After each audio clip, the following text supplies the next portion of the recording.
Lorsque le promoteur des Grands Prix annonce que la catégorie 500 va laisser sa place au MotoGP et que les moteurs 4 temps vont remplacer les 2 temps, beaucoup chez Honda se frottent les mains.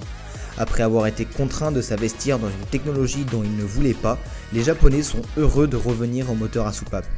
Et comme toujours, pas question de faire dans la simplicité. Le moteur de la RC211V sera un 5 cylindres en V ouvert à 75,5 degrés, 3 vers l'avant, 2 vers l'arrière, sans balancier d'équilibrage. 990 cm3 et 20 soupapes. Pour loger ce bloc moteur ultra compact de 45 kg, les ingénieurs du HRC ont conçu une partie cycle très originale avec un réservoir placé sous la selle pour éviter un transfert de masse et un changement d'assiette trop important au freinage et à l'accélération.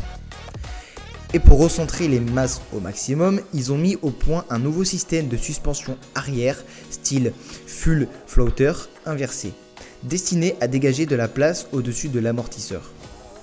En déplaçant le réservoir, ils ont par ailleurs confectionné une énorme boîte à air assurant l'alimentation du moteur.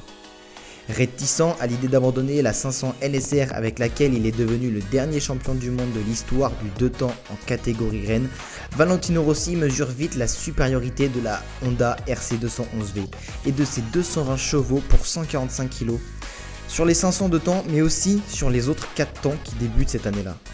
Sur les 16 Grands Prix au programme, il en remportera 11 et ne descendra qu'une seule fois du podium.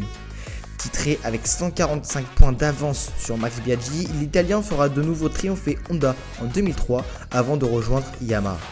Le premier constructeur mondial devra attendre l'introduction des 800 cm3 et de la RC212V en 2006 pour décrocher un nouveau titre avec Nicky Hayden. Questo è il serbatoio.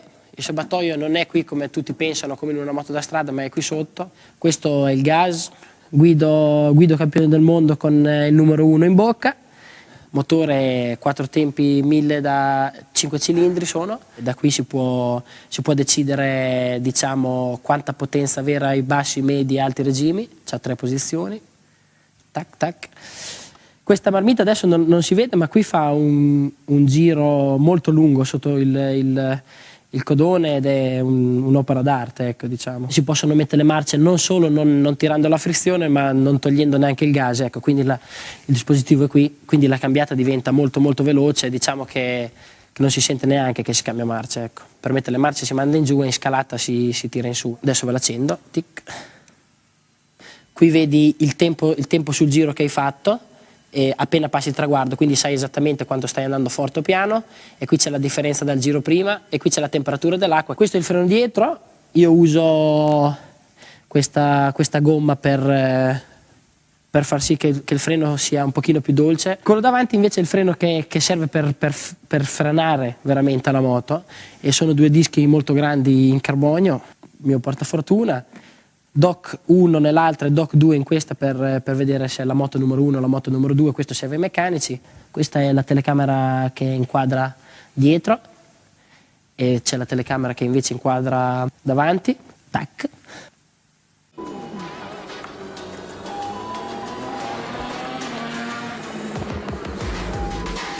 Vueltas. Valentino Rossi si ha escapado, es ya inalcanzable. El piloto italiano se quedará finalmente a 3 décimas de segundo del mejor registro logrado en décimas.